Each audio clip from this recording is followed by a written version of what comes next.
Okay, now we're going to be covering the assignment templates. Now, these are basically the outsourced projects that you give to your outsourced workers or staff members. And so what we're looking at here is a list of all the different types of work that you give people. And you can reuse these over and over again. You don't have to make them specifically for each individual worker that you bring on board. So let's say, for example, here we have an assignment called keyword research. Now let's suppose we wanted to adapt this particular assignment for someone in particular.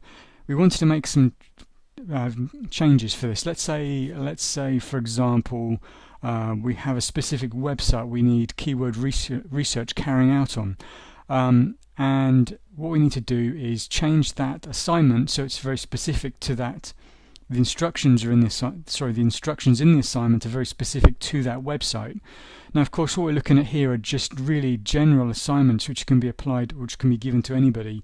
In this case here, keyword research. It's not that keyword research isn't specific to any website, but we want to make it specific to a website. So all we're going to do here is just duplicate it, like so. And so that assignment has now been duplicated. It's been given the date at the end of it, just to distinguish it from the other version of it. And we could call this one here, this is just going to be keyword research for another website here.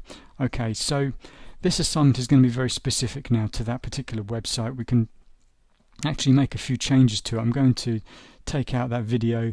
That's a video instruction that we have there, and we can say today you're going to work on keyword research for, I'm just going to, for the sake of speed, I'm just going to copy that over. So for bigsellingoptins.com, and that's just going to be to create articles, to create products, articles, blog posts, publicity, etc. So all I do then is I just save that. Of course, we've got a checklist to go through here, and that's just going to be the same anyway, because all we're doing is just changing the target website for this particular project, which is doing keyword research. So all I do now is just save and continue editing.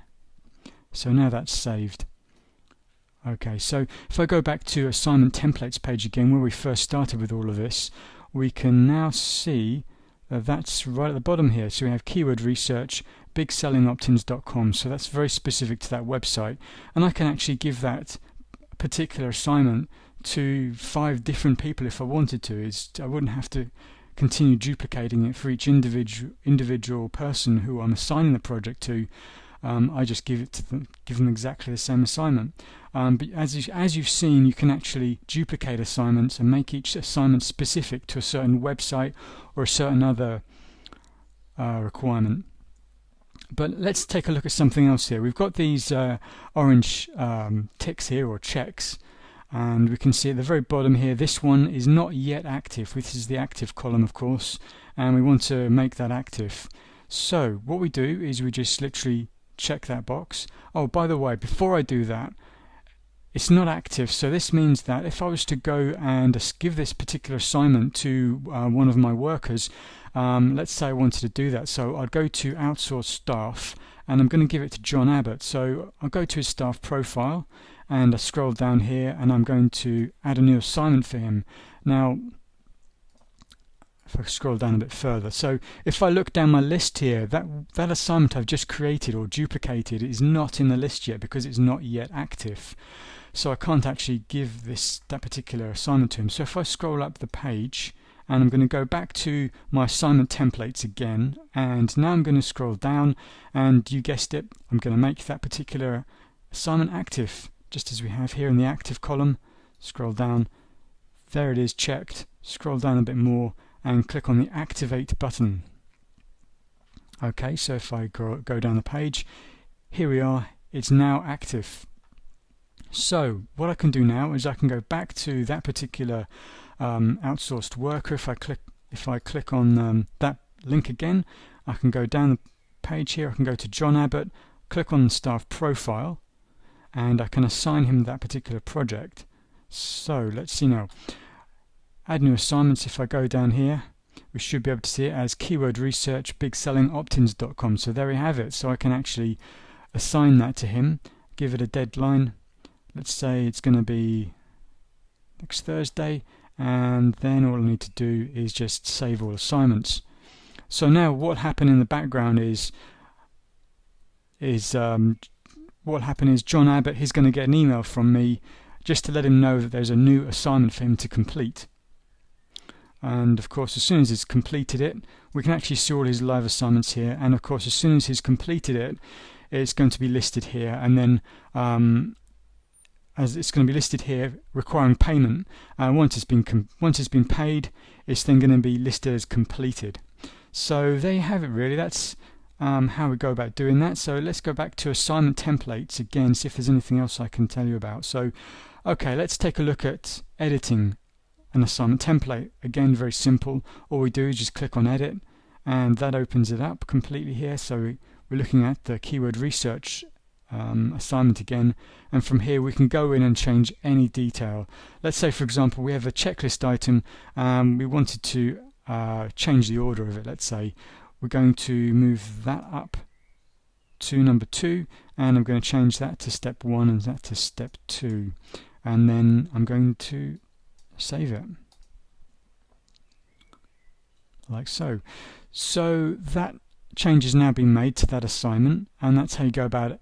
Editing your assignment. It's very easy. Just go in there and change the details you want to change, and of course from there you can also upload files. Now these files are going to be specific to the outsourced project itself. So if you attach a file to this particular project, any outsourced worker you have working on this particular project is going to get that file.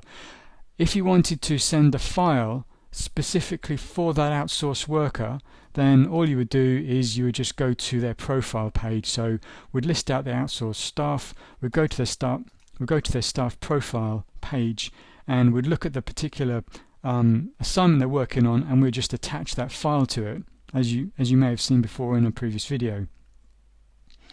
So if I attach the file here to that assignment, only that particular outsourced worker is going to see that file. Okay, so you've got a difference here between who has access to what files. I've just shown you the very first example, of course, was specific to the project. In this example here, it's specific to that staff member. Okay, so let's go back to assignment templates again, and if you're going to be creating a new assignment, which of course is the very first thing you need to be doing as soon as you log in for the very first time into the admin area of OutVeo, the very first thing to do is to create an assignment. Obviously when you arrive here it's going to be just empty, but what you're going to do is click on the new button, and we can just give it a new assignment, and we can just set the whole thing up from there. And with every assignment it's really important that you add a checklist item, because it's your checklist that your outsourced workers complete, and as they progress their way through a project they mark each item off as completed, and then they save it. And what will happen then is we go back to the home page here, and from the home page we'll then be able to monitor their progress, as we can see here, 25%, 0%, or whatever it might be. And that is how that is done. So let's go back one page again. We're going back to the add assignment page. This is the new assignment that we're creating. And so what I've just said really is you've got to have checklists in there, and they're really helpful. They also make assignments easier for your outsourced workers to complete. It just makes it all really simple. It's more like paint by numbers then for them, and they're going to complete things exactly the way you want them done. So there you have it. That's the assignment templates page overview completed there. So hopefully this has helped, and thanks very much, and see you in another video.